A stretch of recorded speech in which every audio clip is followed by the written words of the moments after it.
Sejam todos bem-vindos a mais uma live da Biossíntese Natal. Vamos entrando. Seja bem-vinda, Niedia, Marília. Vamos iniciar. Que lindas. Niedia, eu lembrei que você tinha até dito que queria essa live, né? E olha só que legal, ela já estava até agendada quando você pediu. Sejam todos bem-vindos. Hoje nós vamos receber aqui uma grande amiga, uma pessoa muito querida, muito especial, né? Vamos hoje receber aqui a doutora Priscila Leitner, uma das professoras que estará conosco no curso da Clínica das Compulsões, que iniciará agora também em agosto. Então, essa vai ser uma live muito interessante para aquelas pessoas que têm interesse também em fazer esse curso. Muitos começaram esse curso em alguns módulos no ano passado e vão concluir esse ano também. Então, sejam todos bem-vindos. Vou apresentar um pouquinho a Priscila para vocês, né? Então, Priscila Leitner, ela é psicóloga, especialista em comportamento e transtornos alimentares. Ela é psicoterapeuta corporal, né, pelo Instituto de Análise Bioenergética. Ela é mestre, né, em cultura e sociedade, fundadora do Instituto de Pesquisa do Comportamento Alimentar de Curitiba, o IPECAC. Ela é professora também de pós-graduação, pesquisadora, supervisora clínica, preceptora e palestrante também na área do comportamento alimentar. E é uma pessoa muito querida que contribui muito, né, para a psicoterapia corporal, trazendo essa fala sobre o comportamento alimentar, sobre as compulsões. Tanto que hoje o nosso tema será sobre compulsão, né, sobre as compulsões e essa questão narcísica, né, que envolve as compulsões. Então, vamos iniciando, vamos chegando primeiro. Seja bem-vinda, Ana Catarina, uma grande amiga, chegando aqui. Sejam bem-vindas. Valéria, Samile fez o curso conosco, né, Samile? Joana, sempre presente nas nossas lives. E vão chamando, né? Chama aí o coleguinha, aperta aí no aviãozinho, vai enviando os convites aí. Vou chamar aqui a Priscila, para que ela possa já ir dando um oi para vocês.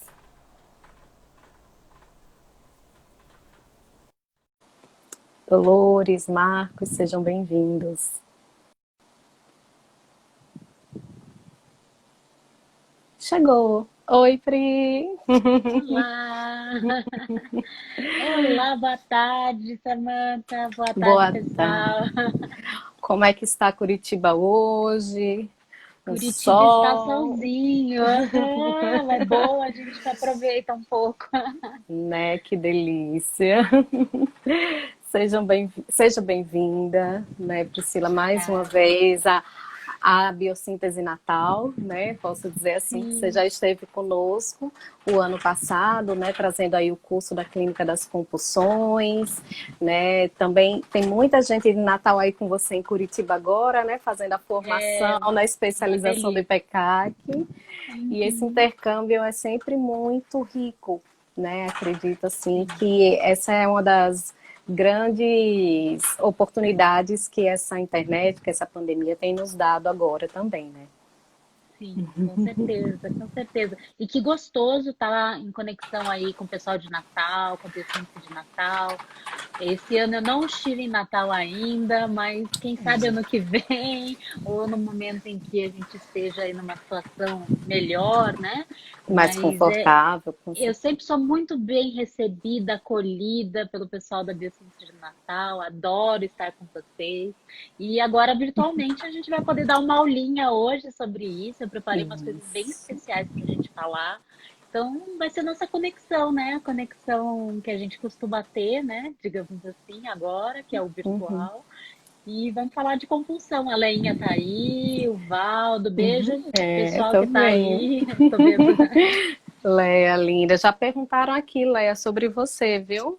Anota aí. Ixi, é a próxima. Então, Pri, vamos abrindo então, né, essa discussão que hoje promete. Vamos, Temos muitas coisas para falar, né, e para sim. ouvir também do que você traz.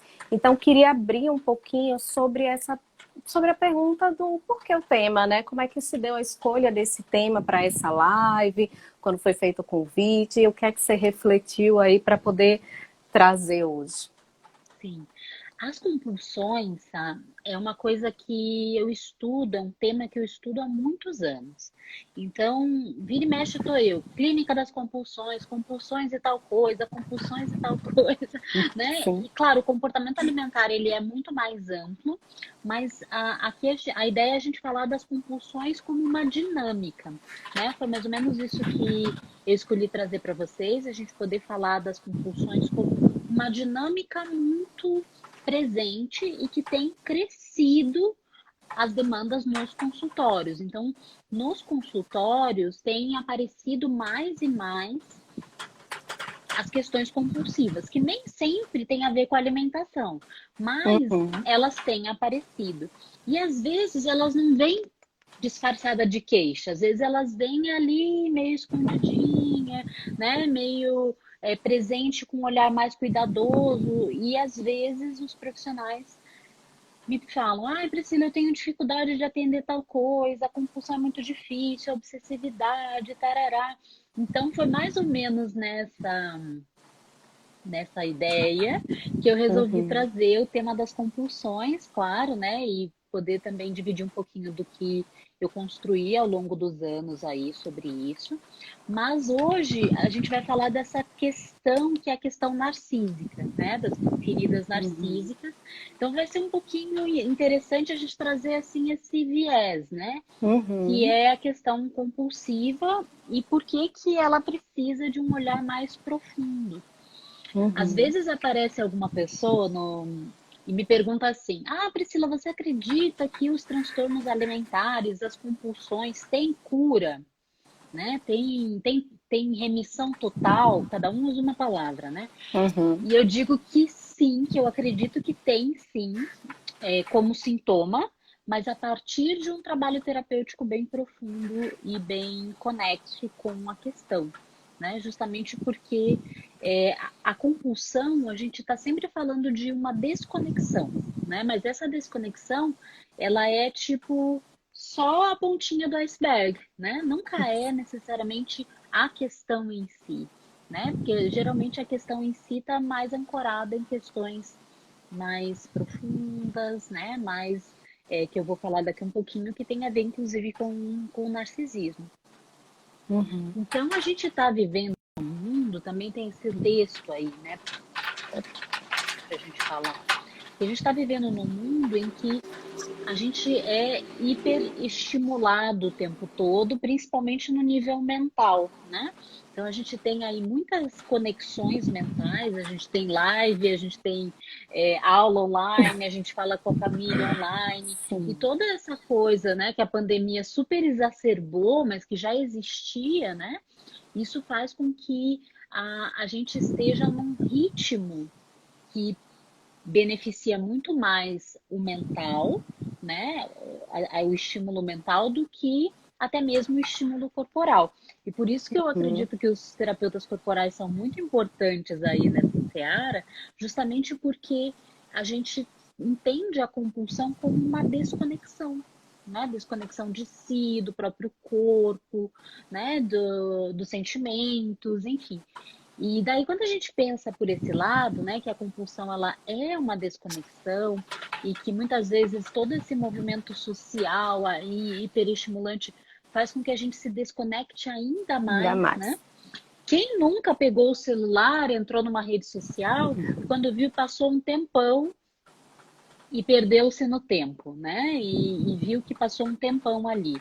Ou seja, o estímulo que existe no virtual, ele é tão intenso e ele é tão sem fim, né? Que se a pessoa já tem uma tendência aí para desconectar do corpo, para fazer, né, todo esse movimento muito voltado para sair de si, né?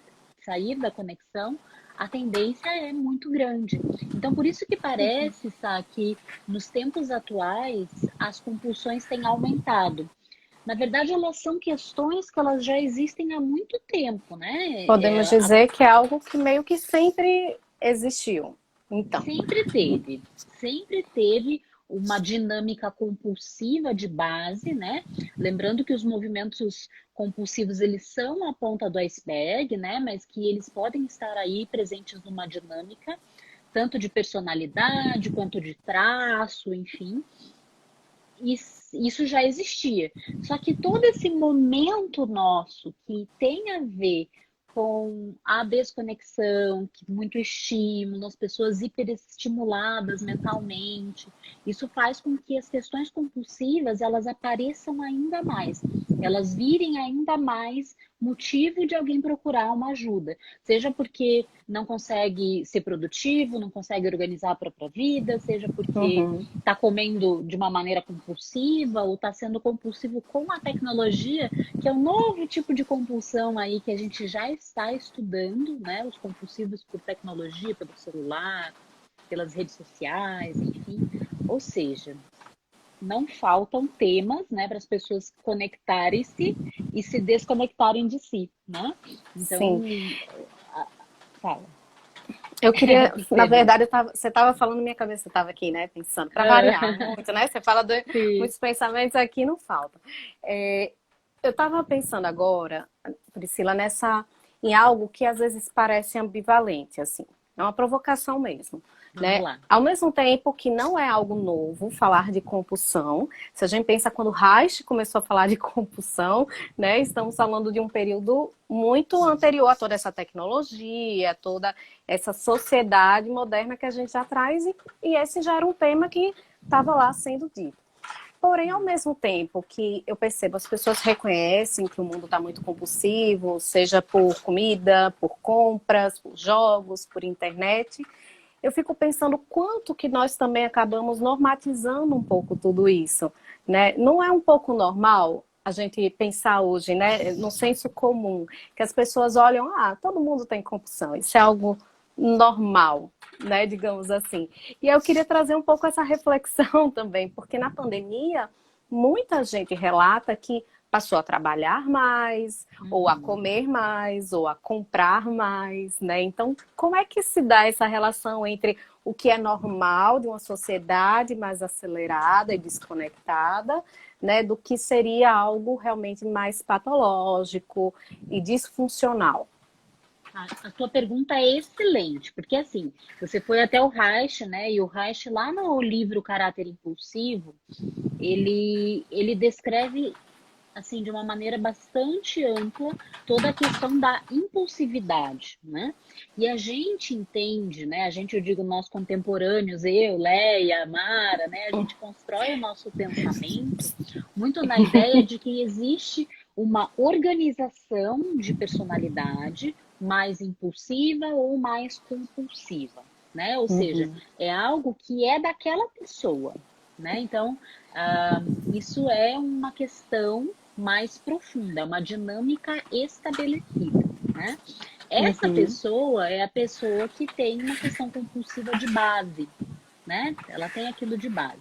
Mas vamos entender que os movimentos compulsivos, que aí não são transtornos compulsivos, são movimentos compulsivos, eles podem aparecer em qualquer pessoa. Quem nunca, diante de um sentimento mais difícil de lidar, não recorreu à comida, por exemplo, né? Porque assim, a comida é um bom exemplo porque a comida ela é sempre emocional, né? O comer é emocional sempre. Isso é uma coisa que eu sempre digo também nos meus cursos, nas minhas falas. Então, se eu tenho uma questão emocional, pode ser que eu busque, né? Busque alento, busque esse algo aconchego. aconchego, exatamente, ali na comida. Então, quando a gente fala de alguém estar suscetível a ter um movimento compulsivo diante de um estresse, diante de um desconforto emocional muito grande para aquela pessoa, diante de uma própria desconexão, aconteceu alguma coisa, isso é absolutamente normal. Mas não quer dizer que aquela pessoa seja uma pessoa compulsiva. Porque pode ser que na Uhum. base dela, né, não tenha essa dinâmica compulsiva que a gente falou. Tenha somente, às vezes, uma questão lá, ela não deu conta de alguma coisa, e ela está recorrendo aí a um objeto, né, que pode até ser de uma forma compulsiva, naquele dia ela encheu a cara, naquele dia ele comeu demais, naquele dia, né, enfim, passou a tarde toda no videogame. Isso não quer dizer que a pessoa tenha realmente uma compulsão, um traço compulsivo na personalidade, né? Então existem Sim. diferentes níveis. A questão é que as pessoas hoje em dia estão tão desconectadas, sabe, que é comum alguém sentar na minha frente no consultório e falar assim: eu sou compulsiva, Priscila. E eu digo assim: fala mais, né? Coisa de psicólogo, fala mais. E às vezes Desenvolve. investigando, às vezes investigando, a pessoa se sente compulsiva, mas ela não é compulsiva, né? Então isso também é uma Hum, diferenciação que às vezes a gente precisa ter, né? E o profissional psia, e ele vai poder fazer esse diagnóstico, né, do paciente, se ele realmente é um paciente compulsivo ou se ele se sente compulsivo, que aí ele vai dizer assim, na verdade, ele está querendo dizer, eu me sinto desconectado, daí ele diz, eu me sinto compulsivo, né? hum, Por quê? Porque, na verdade, está sendo uma desconexão que é o que ele está sentindo, né? Ele está sentindo uma desconexão. Claro que daí no caso de pessoas que têm realmente uma base, uma estrutura, uma dinâmica compulsiva, aí sim, nessas pessoas a gente tem um entendimento muito mais profundo, que é basicamente o que a gente veio falar hoje, né? uhum. Mas É, faz muito sentido a tua pergunta. pensando em desconexão, fazendo uma ponte com a biossíntese, né, para aqueles que estão estudando, tem muito a ver com o que a gente fala da desintegração dessas correntes energéticas, né, dessas camadas que, de certa forma, você está falando de uma não integração desse sujeito, né, Priscila, com o que ele sente, com as suas necessidades, e aí a compulsão ela se torna um caminho, seria isso. É um não sustentar, é um não se bancar, né? Às vezes as pessoas chegam e falam assim, eu quero mudar meu corpo, eu quero mudar tal coisa em mim, mas elas querem mudar na desconexão, né? Sim. E é isso que é a questão, na verdade, né? As pessoas estarem aí no nível energético, no nível emocional, no nível psíquico, que é aí todos os desdobramentos aí das correntes energéticas, né? Sim, sim. Desconectadas. E Uhum. daí, se tem essa desconexão ali, puxa vida, vai ficar muito mais difícil até mesmo de sustentar uma mudança. Por isso que é Sim. comum as pessoas quererem mudar e elas falharem miseravelmente, porque elas estão tentando mudar por uma via mental, por uma via do que é certo, por uma via de uma regra externa, né? Não De estão querendo fórmulas mudar. externas, né? Exatamente. Que essa é a grande falácia aí do momento, que muitas pessoas querem mudar, né? E principalmente quando a gente fala de alimentação de corpo, né? Que é muito a minha área, as pessoas vêm e falam assim: eu quero mudar meu corpo, eu quero emagrecer, eu quero ficar mais bonita, eu quero tal coisa. Mas daí quando você vai conversar com a pessoa sobre a conexão que ela tem com ela, quais são os planos, a vida dela, quem ela é, a gente percebe uma super desconexão, né? Então, Uhum. enquanto houver desconexão, a gente está na seara da compulsão. E aí que, enfim, muitas pessoas acabam não conseguindo promover essas mudanças, né? E acabam recorrendo aí a terapeutas de comportamento alimentar ou que entendam de compulsões justamente para poder fazer esse movimento de mudança, né? Que daí sim, daí é um caminho que vai funcionar. Uhum. É. Então, é um caminho de muita paciência também, né? Porque não é, se você não leva, você não se desconecta tão rápido. Então, para se Não. reconectar, nós estamos falando aí de um trabalho muito profundo, né, de autoconhecimento e que eu imagino, né, até porque eu já assisti essas aulas com vocês, não é algo necessariamente, quer dizer, nunca é algo gostosinho. né? Há uma necessidade de muito afeto para poder sustentar um processo como esse, né? Com certeza. Acaba sendo um processo dolorido, mas às vezes as pessoas têm a ideia falsa de que é um processo lento e demorado. E aí eu vou te dizer que não, porque a experiência aí é, como que eu posso dizer, do consultório me mostra que isso até tem a ver com o nosso inconsciente, né? O nosso inconsciente é atemporal. Então, algumas pessoas, elas conseguem acessar esses lugares de feridas narcísicas, se conectar muito num ritmo muito mais rápido do que outras que às vezes vão patinar um pouquinho, vão precisar curar coisas, arrumar crenças, né? Então, cada pessoa é única e o tratamento, apesar de ser um tratamento muito profundo, intenso, tarará, não é um tratamento necessariamente que vai levar a vida toda, né? Sim, entendi. Mas, ao mesmo tempo, sair de uma ilusão que é uma fórmula mágica, que vai ser algo em 5 sessões você vai conseguir sair, mas também não necessariamente é um processo de 10, 15, 20 anos, né? Nesse sentido que a gente vai dizer, calma, cada Isso. um tem o seu tempo também. Né? Exatamente, exatamente. Já que você já Exatamente. está entrando nessa questão, você já falou aí de ferida narcísica, né, de questões de personalidade, né, para que as pessoas entendam quão profundo é esse tema, né? Onde é que entra a questão narcísica? Onde é que entra o narcisismo no contexto das compulsões?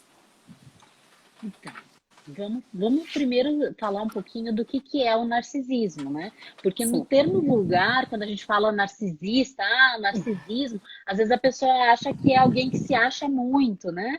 E que não está de todo errado, mas não é isso, isso não tem nada a ver com narcisismo, né? Enfim, tem toda a parte mitológica aí do Narciso, que se olhava no espelho e tal, mas o narcisismo, ele é uma construção psíquica que todos nós passamos desde que a gente nasce.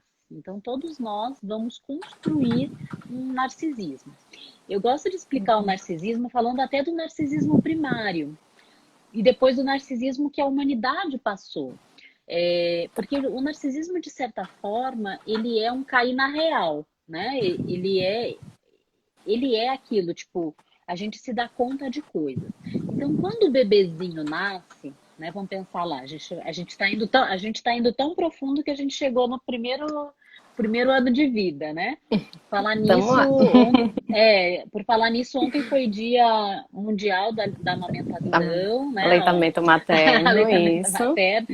O Agosto Dourado vai bombar aí, o IPECAD está preparando várias coisas, só lembrando. Legal. Mas enfim, Mas porque tem tudo a ver com o que você vai falar agora também, né? tem tudo a ver, claro, claro. Então vamos lá. O bebezinho, quando ele nasce, primeiro a gente vai explicar o que é narcisismo, né? O primário, pelo menos. Ele acredita que o mundo todo está em função dele e é a continuação dele, né? Então ele acha que Uhum. aquele peito que dá leite é dele, a mãe é dele, tudo ali está servindo É a uma ele, ou mágica seja, dele. ele acredita que o mundo gira ao redor dele, Sim. né?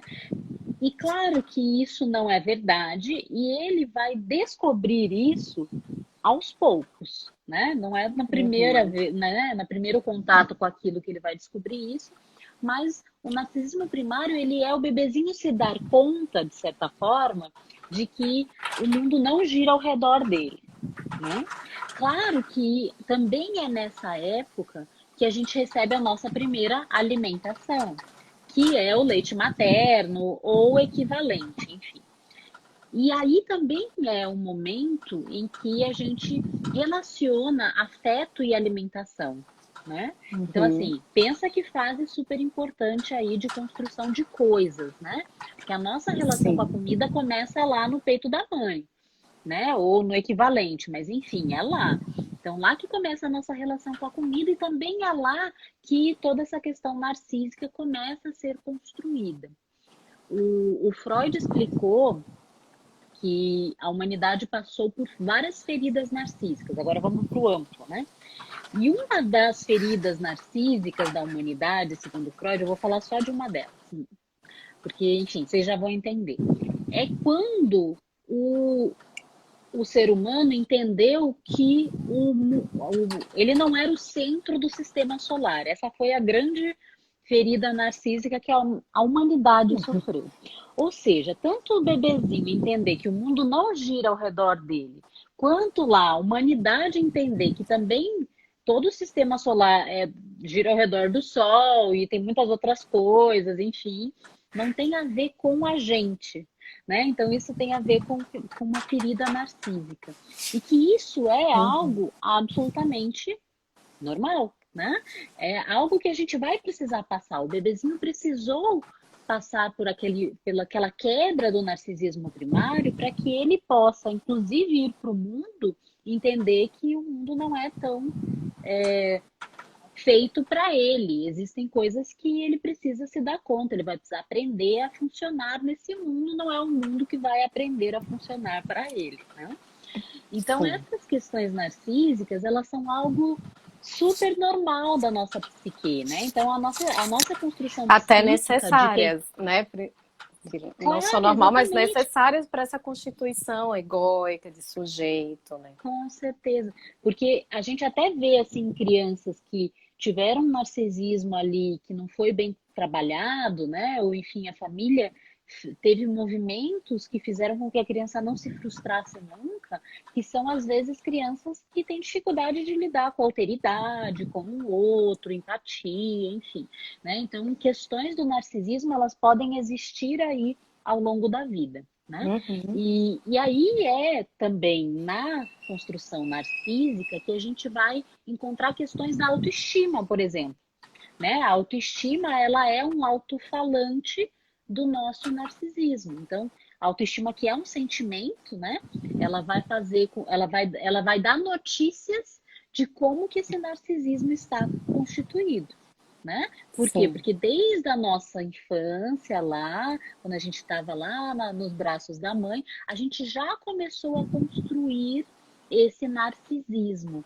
E a gente já começou a se dar conta que o mundo não gira ao nosso redor, que as pessoas, nem todas elas vão gostar da gente, né? Que tem tudo a ver com a autoestima quando a gente pensa aí, né? Nem todo mundo vai gostar da gente. E quando a gente tem um narcisismo mal constituído, uma autoestima aí que ela fica muito baixa às vezes, faz com que a pessoa não consiga nem lidar com isso, né? Parece loucura ou alguém não gostar de mim. Então é tão aversivo isso que eu vou fugir, ou que eu vou desconfiar, ou que eu vou criar defesas.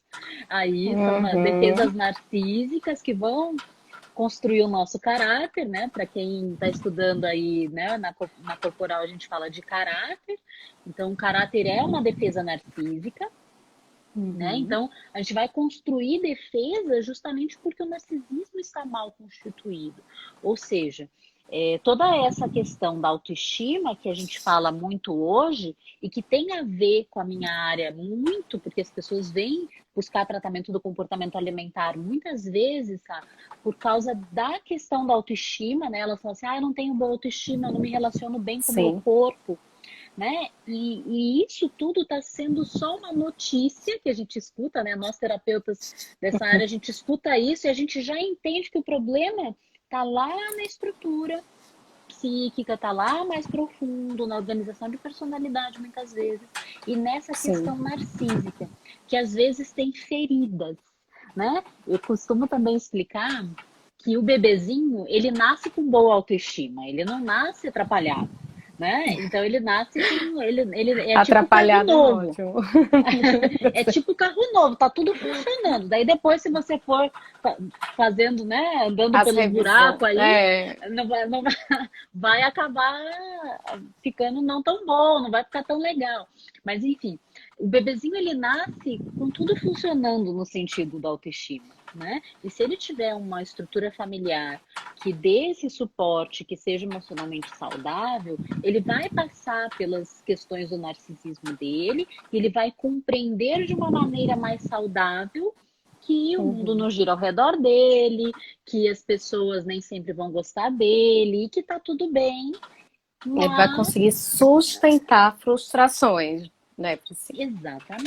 Exatamente. Ele vai poder desejar coisas e se não der, ele vai entender que tá tudo bem, né? Porque, Uhum. enfim, foi só isso e se frustrou, ok, mas vou continuar buscando as minhas coisas, vou continuar lidando aí com o que eu quero na vida, né? Então, Sim. até, olha como a gente vai dos braços da mãe até o desejo de coisas na vida, né? Ou seja, a questão narcísica, ela é absolutamente importante aí na constituição de quem nós somos, né? Porque Uhum. justamente tem a ver com esse movimento da gente ir buscar ou da gente também colocar o nosso desejo no mundo, né? A pessoa que não deseja, geralmente é aquela pessoa que tem alguma questão narcísica de mais cindida, né? Mais desestruturada, que a autoestima tá super lá embaixo, enfim, né?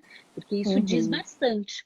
Eu não sei se vocês já conheceram ou já atenderam alguém que não tem perspectivas, ou seja, a pessoa que não pensa no futuro, né? Ela não faz Sim. planos, ela não deseja nada da vida, ela não tem perspectivas futuras. Isso é o desejo que quebrou ali, né? Ele não está funcionando. E muitas Uhum. vezes tem a ver com essa estrutura narcísica que está fragilizada, prejudicada, e às vezes tem tanta fragilidade que a estrutura de personalidade também está um tanto quanto atrapalhada ali, né? Então, o narcisismo bom, né? O narcisismo bom Uhum. é aquele que a pessoa sustenta a expressão do self e do self corpóreo, né? Ou seja, do corpo que ela tem, porque o self sempre é psíquico e É corpóreo, né? corpóreo, sim. E corpóreo, exatamente. Então ela se sustenta no mundo, né? Por quê? Porque qual que é o mundo de hoje? É o mundo de que você tem que ter o melhor celular, o corpo perfeito, né? Você De tem que ser bem altas sucedido. exigências. Exatamente, você tem que ser bem sucedido, você tem que fazer mil coisas. Quanto mais cansado você tiver, parece que você está funcionando melhor no mundo, né? Esse tipo de coisa. Que, na verdade, vai fazer com que isso tudo seja uma exigência a ponto até da pessoa não sustentar isso, né? Não se sustentar nesse mundo muito exigente, muito, né? Enfim. Uhum. E que isso afeta, inclusive, as crianças, né? Se a gente for pensar o tanto que as crianças são exigidas, né? Eu acho que esse momento de pandemia está fazendo até com que a gente reflita aí o tanto de coisa que se exige das crianças, É. disciplina das crianças, né? Porque, Mas ao enfim, mesmo tempo é um momento de muita angústia para alguns pais com que pensam, certeza. bem, trabalho hoje na educação infantil, né? Então, Uhum. pais na educação infantil preocupados se o filho vai perder o ano, né? Se ele vai dar conta do conteúdo. Eu ainda trabalho numa escola de educação infantil bilíngue. Então, como é que vai ser? Meu filho não está aprendendo inglês, ele não Aprendendo. vai sair falando inglês. Então, são níveis de exigência muito desconectados, né, com Muito. as reais necessidades e o desenvolvimento daquela criança, Exatamente. né? Exatamente. Então, mas isso está nas crianças e que é legal essa reflexão, super importante, mas isso está em todo mundo, né? Em A todo mundo. gente vive nessa exigência desmedida, demasiada, enfim, e que ela vai estar o tempo todo, né? A gente vive na sociedade que está o tempo todo dizendo que nós não somos bons o suficiente, que o nosso corpo não é bonito o suficiente, que você não está jovem o suficiente, que você não tá, enfim, vai te dizer várias coisas, né? Esse mundo ele faz isso com a gente, né? Daí, se a pessoa tem um narcisismo que não tá legal, né? Ela tem uma estrutura aí que não tá legal, a tendência dela é acreditar, é colar nesses lugares, né? E ela ficar na ferida narcísica, que tem muito a ver, inclusive, com tudo que a pessoa viveu lá na primeira infância, né? Por Uhum. exemplo, é, às vezes a gente fala da ferida narcísica nas compulsões muito voltada para a falta de afeto, né? É normal a gente falar disso, né? Eu falo bastante disso nas aulas, que em geral a ferida narcísica ali que tem a ver é a ferida, não é aquele narcisismo primário que o bebezinho passou, é Uhum. justamente a quantidade de nutrição afetiva. Vamos pensar, quando eu digo nutrição aqui não é alimento, né? Lindo. É realmente afeto aquela criança recebeu. Aqui eu já estou falando criança porque já é mais ou menos maiorzinho quando isso acontece, né? Então, a falta do afeto, a falta da nutrição afetiva vai fazer com que se forme uma ferida narcísica. Porque a criança, quando ela não recebe afeto, ela não assimila, ela não acredita que o problema está nos pais. Né? Ela acredita que o problema é que ela não merece, provavelmente, ela É fez alguma dela. coisa errada, né? Ela não é bonita, ou ela não é inteligente, ou ela não é alguma coisa que se esperou dela, né? Então, essa questão da ferida narcísica super profunda aí, em termos da, da formação, né? Do desenvolvimento psicossexual aí que a gente está falando, faz com que a criança acredite que tem algo errado com ela, que ela realmente não Uhum. mereceu receber aquilo, ela não mereceu isso, né, que apareceu ali. A Lé está Então, dizendo aqui que a ferida ela é cutucada de novo no bullying, eu ia né? chegar lá, Léa, calma. Eu ainda tô falando da ferida. E que Então, também, então, é engraçado, né, que é conexão, que sintonia. É a conexão. Mas, enfim, e daí tem esse lugar também da crítica, né? Eu falei do afeto, mas também tem a crítica, tem a própria exigência a respeito do corpo, da comida, do jeito de se comportar. Isso tudo também está presente ali e sendo vivenciada por aquela criança como eu preciso atender determinadas regras, né? Eu uhum. preciso atender determinadas regras para que eu seja aceito, para que eu funcione, para que eu agrade os pais, Que entra aí enfim, nos né? sistemas de crença familiares, né? Do que essa família Isso, vai isso aí. depositando, né? No psiquismo dessa criança que está em formação. Né? Então, para além da nutrição Exatamente. afetiva, ainda tem todos esses sistemas de crenças e exigências que são depositados, digamos assim. Exatamente, porque os pais criam expectativas, o que é normal também, a gente não está aqui criticando todos os pais, né?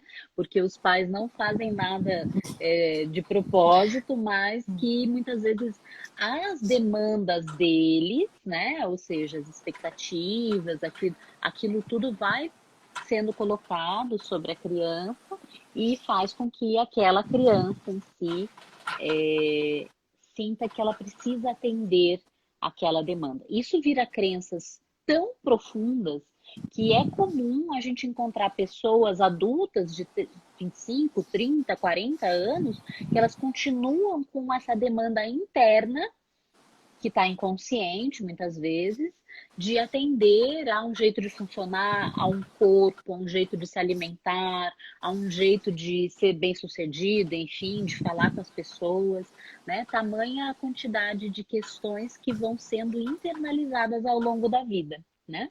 Uhum. E também tem a questão do corpo, porque hoje em dia é normal a gente encontrar pessoas que tiveram exigências de corpo já na infância, né? Aquele corpo da criança que às vezes vai ganhar um pouquinho de peso para fazer o Um estirão, que estirão. é algo super normal. Às vezes os pais, por também terem questões aí nessa área do corpo, né? Eles também colocam essa exigência. Então, é errado. É comum a gente encontrar hoje crianças de 6, 7 anos que já estão fazendo dieta, né? Tamanha a loucura. Ou seja, Uhum. é uma forma muito punitiva, porque a criança não entende isso, né? A criança vai entender que é punição.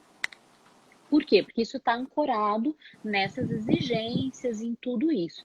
E claro, mais uma vez, só para reforçar, a criança não vai entender que os pais que estão de alguma forma errados, ela vai entender que ela tem que se comportar assim, e se ela não consegue ter o corpinho que os pais querem, comer do jeito que os pais querem e fazer determinadas, né, questões para cumprir essas expectativas desses pais, a tendência é que ela fique com essa ferida, ou seja, ela fica cindida, ela fica, Uhum. né, no movimento muito de, puxa vida, eu não vou conseguir fazer isso, ou seja, eu sou errada, né? Eu tem algo de errado comigo que não consigo atender essas demandas, né, dos pais. E aí a pessoa lá na infância coloca lá para dentro, internaliza essa questão, por exemplo, da não aceitação corporal. Por isso que às vezes as pessoas chegam para mim e falam assim, Priscila, eu preciso trabalhar porque eu não consigo me aceitar.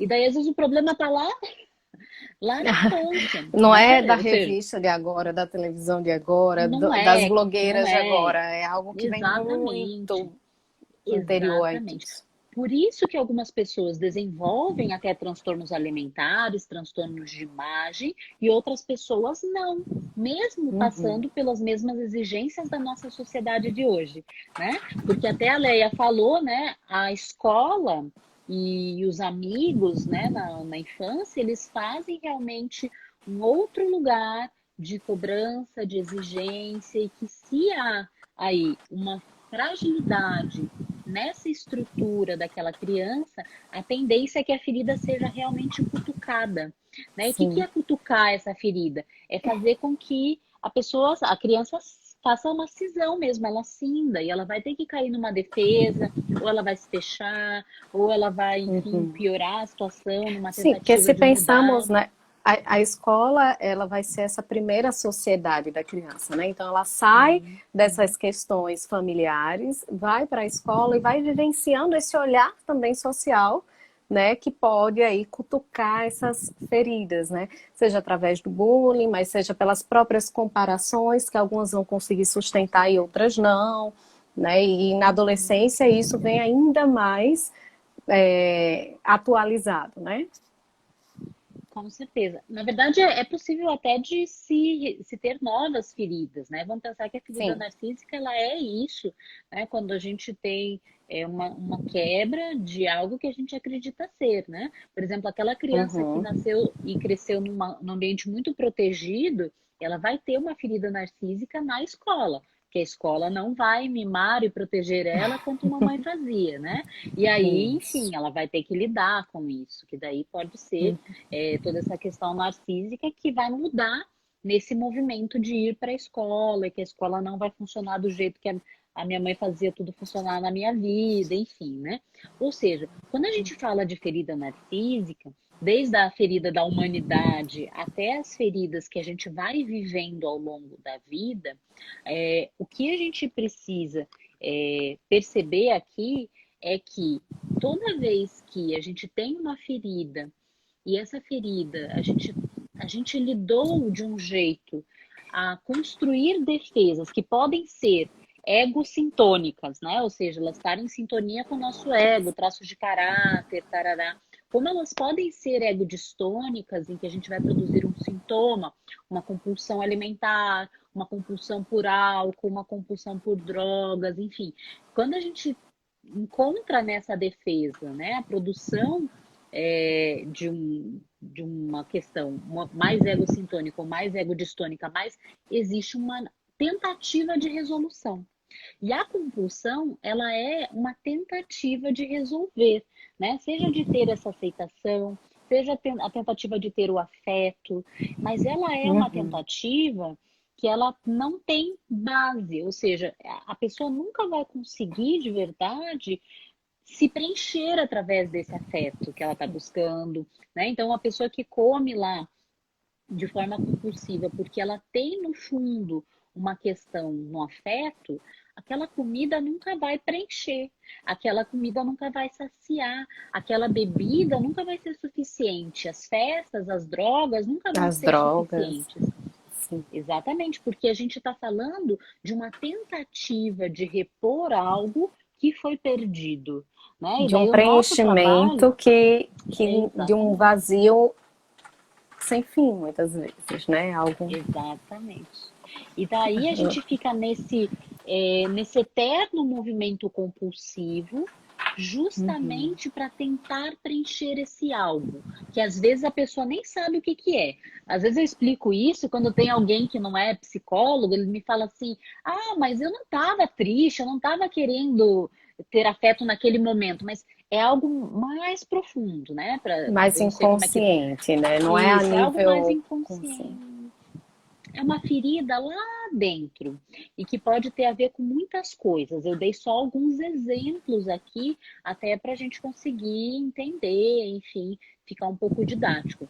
Mas a compulsão, ela não fala do desejo, não é o desejo da pessoa de comer, não é uma verdadeira fome, não tem a ver com o desejo, tem a ver com a falta.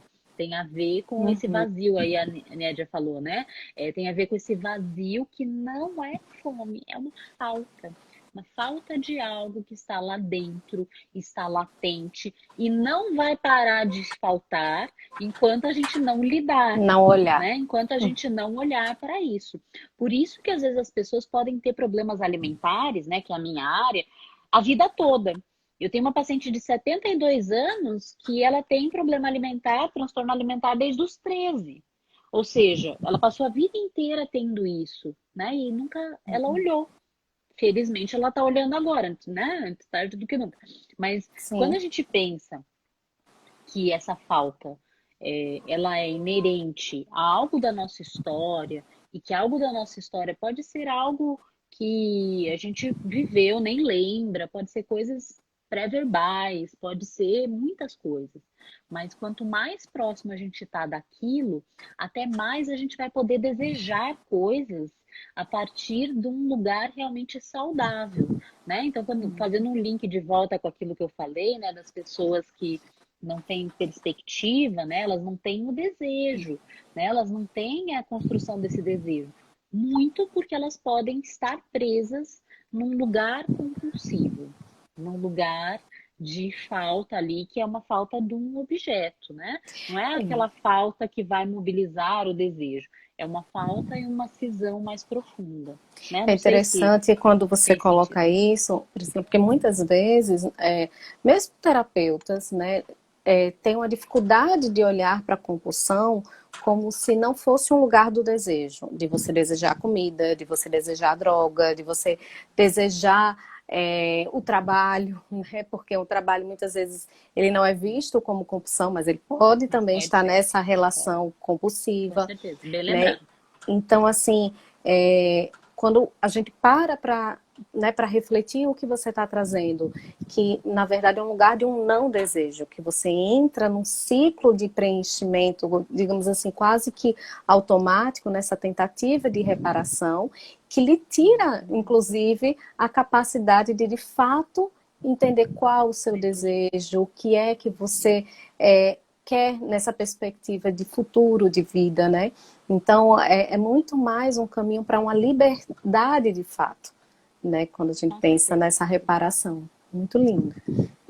É lindo, na verdade, né? Eu sou apaixonada por essa área justamente porque quando a gente cura, eu uso a palavra cura porque eu acho que é uma coisa profunda mesmo, né?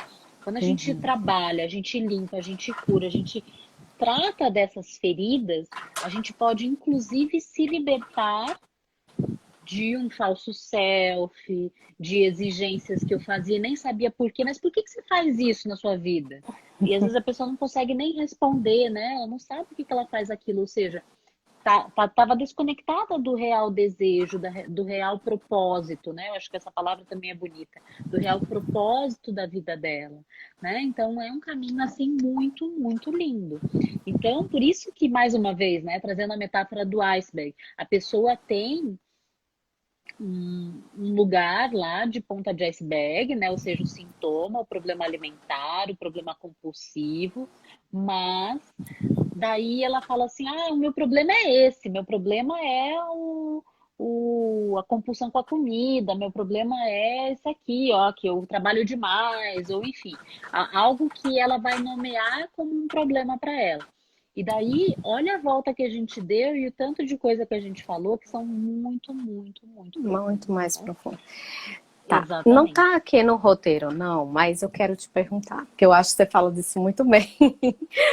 Nesse sentido, Priscila, qual o papel do terapeuta nesse trabalho de, digamos assim, uma restauração, de uma reparação, de encontro do sujeito com seu propósito? O terapeuta, ele vai, enfim, ouvir essa queixa, né? E ele vai ter que fazer e construir um diagnóstico do que a gente está falando, né? Porque, de alguma forma, o diagnóstico não é só a pessoa tem um transtorno disso. O diagnóstico é compreender aonde está essa ferida, aonde que está as defesas, elas estão ali em favor de quem, né? E fazendo o que ali.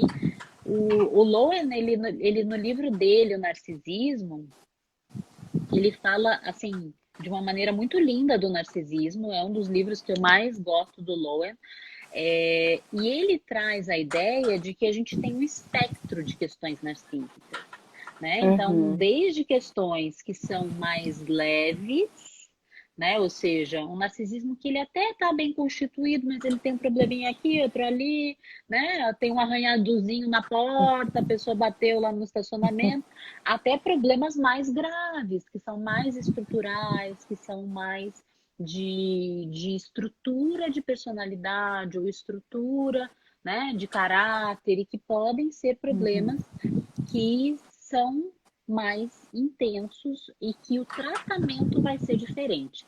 Mais uma vez, a gente não tem uma regra, né? Mas o terapeuta tem o papel de conseguir identificar aonde que está a questão, né? Daquela pessoa que traz uma queixa de compulsão, então ela vai trazer uma queixa compulsiva. A gente entender a favor de quem que está aquela compulsão ali, baseado em que ferida, baseado em que questões, baseado em que, o que está submerso nesse iceberg, né? Esse é o primeiro papel do terapeuta depois de acolher e trabalhar esse lugar seguro com o paciente, né? Que, enfim, Uhum. nem esse é tão primeiro que nem falei, né? Mas enfim. E depois é a condução, sabe, desse tratamento para que a pessoa vá sustentando, curando, limpando. Acho que tem muita limpeza a se fazer, muita organização, às vezes até de psicoeducação que a gente pode trabalhar. E a área alimentar ela traz muitas coisas, muitas técnicas complementares à psicoterapia, justamente porque a gente tem recursos outros, a gente vai trabalhando lá atrás, a gente também vai trabalhando no agora, para que a pessoa não Uhum. fique incentivando, digamos assim, o ciclo compulsivo, porque algumas pessoas fazem isso, né? Isso é bem comum, inclusive. Então, essas técnicas, somado com toda essa psicoterapia Opa, para o desenvolvimento deu do uma travada. self, para que esse self possa. Voltou? Voltou. Ah, então tá. Para que a pessoa consiga se expressar, né? Se sustentar no mundo, né? Enfim, todo esse trabalho terapêutico que é lindo, que é uma construção de si, uma reconstrução de si, Uhum. e ele vai acontecendo dessa forma, no hoje, né? Pelo menos na área do comportamento alimentar, a gente trabalha no hoje e a gente trabalha nessa história, né? Então a gente Uhum. vai trabalhando exatamente nisso. Porque quando a gente tem questões e feridas aí, muitas vezes a pessoa não consegue sustentar a si mesma, né, o próprio self.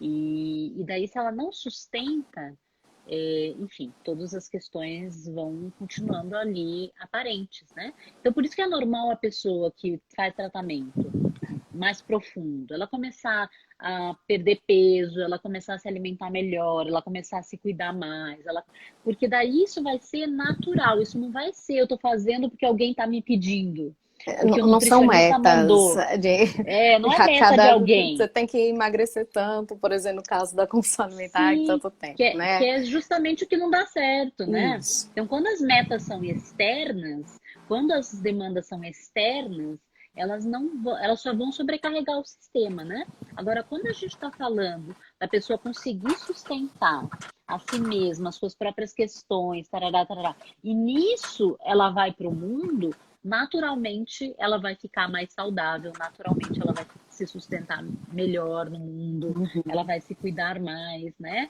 Ela vai, inclusive, conseguir fazer coisas de autocuidado, né? Que Uhum. às vezes é muito difícil para quem tem questões aí de feridas narcísicas muito profundas, né? Aquela pessoa Sim. não consegue se cuidar, né? Daí não adianta vir alguém e falar, ó, você faz agora tal coisa, vai fazer isso, vai fazer exercício, porque a pessoa não consegue se cuidar. E se ela não construiu esse lugar de autocuidado, enfim, a tendência é Não vai fazer que não sentido vai e ela vai sustentar, voltar para o ciclo. vai voltar para A a Nieja compulsão.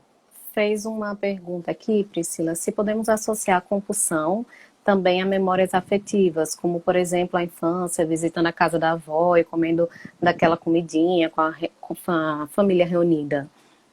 Sim, com certeza, Nídia. Na verdade, como eu falei, a alimentação ela é sempre afeto. Eu até gosto de falar comida e não alimento, porque comida já é mais próximo, já é mais chegado para a gente, né? Então, Uhum, a comida ela é sempre afetiva. E a gente vai ter esses alimentos que são alimentos da gente buscar um aconchego, buscar um calorzinho, buscar um quentinho, buscar até companhia, que é comum as pessoas comerem por estarem no tédio, mas porque elas querem companhia, elas querem sentir algo que estava lá. E elas vão recorrer a esses alimentos, que são alimentos mais afetivos, né? Mais gostosinhos, que tem a ver com a história dela, enfim, né? Isso é uhum. lindo, na verdade. Isso não é nada errado, isso não é nada para ser Não é isso que desconstruído. gera a compulsão, Não, inclusive, né? Vamos não. deixar claro que a comida com Não, não, não, não. afeto é Não, muito pelo contrário, a muito gente pelo ter contrário. esses alimentos familiares e de lembranças de memória, isso é ótimo, né? Isso não tem nada de errado, isso é super normal. O que, na Uhum. verdade, diz a compulsão é de uma dinâmica. Não é tirando o prazer do alimento, tirando os alimentos que gosta, que a gente vai conseguir, enfim, lidar com a alimentação de uma maneira melhor, né? Bom, a questão alimentar, ela é, assim, algo que eu ficaria aqui mais uma live falando, É, não é à toa que toda mas... semana tem, né, Pri, no seu canal. Toda Isso, semana ó, pessoal, tem. quem quiser, né, saber um pouquinho mais sobre comportamento alimentar, pode me seguir aqui no Instagram ou também no YouTube, no meu canal, que toda Uhum. semana eu faço lives com algum tema de comportamento alimentar, né? Até na próxima segunda vai ser crenças e mudança, né? A gente vai falar de crenças e tal. Então, para quem quiser, me segue, né? Acompanha o trabalho, porque a gente fala muito, não falta conteúdo de tanta coisa bacana para falar. Hoje, ainda bem, não falta mais, né, Priscila? Porque antes, pelo menos na sua área, era uma área, como você costuma dizer, que só tinha mato, né? Muito escassa em termos de material, de conteúdo para discussão. Eu queria Exatamente. só lembrar, né? Nós estamos, claro, focando muito nas questões de comportamento alimentar, de compulsão alimentar, porque é Sim, o lugar de minha área. fala, de trabalho da Priscila. Mas quando a gente fala em compulsão, nós estamos aqui falando nessa compulsão a nível mais aberto, como nós já citamos aqui, que pode A ser dinâmica é a mesma. desde pela comida, pelo sexo, pela droga, pelo Uhum. trabalho, né? Então nós estamos falando da compulsão no sistema mais aberto, independente de qual objeto esteja nessa relação. Né? Isso aí. E isso tudo é abordado no curso da Clínica das Compulsões, que vai começar agora em agosto. Né? Exatamente. Agora em agosto o pessoal vai começar esse curso. Esse curso é muito especial, não é porque eu sou professora, mas esse curso é muito É especial. mesmo. E ele É é mesmo. a clínica das compulsões, a gente fala de toda a dinâmica da impulsividade, né? Não só da compulsividade, mas da impulsividade também. E eu convido vocês, vai ser online. Aqui organizado pela Biosíntese de Natal e vai ser show de bola. E quem tiver interesse aí, vem porque vai ser muito legal. Vai ser muito bom mesmo. Recomendo fortemente. Foi muito, muito, muito bom mesmo. Acho é muito atual tudo que vocês trazem, né? E muito necessário. Acho que faz esse diferencial da percepção do terapeuta sobre a compulsão, sobre o seu papel, que é um papel muito de acolhimento, de muita sensibilidade, né? De muita reparação dessas relações. Estamos, infelizmente, chegando ao final, nos nossos últimos 1 minuto e 15 segundos, Um se o minuto. Instagram não derrubar antes. Então, já quero agradecer muito, Priscila, mais uma vez, pela sua disponibilidade de estar aqui conosco. Né? Sempre um Prazer foi meu. prazer aprender com você, né? Estar com você. E Léa, linda, que está aqui nos acompanhando, dando essa força. Né? Tem muitas propagandas aqui, as meninas que já fizeram estão só dizendo curso perfeito, maravilhosa, enfim. Mas é mesmo, gente, é muito bom, é muito importante a gente se aprofundar nesse tema. Então, Deixo com você a palavra agora, Fri. Que pena que já acabou. Eu gosto muito, muito de falar desse tema. Foi super rápido, realmente.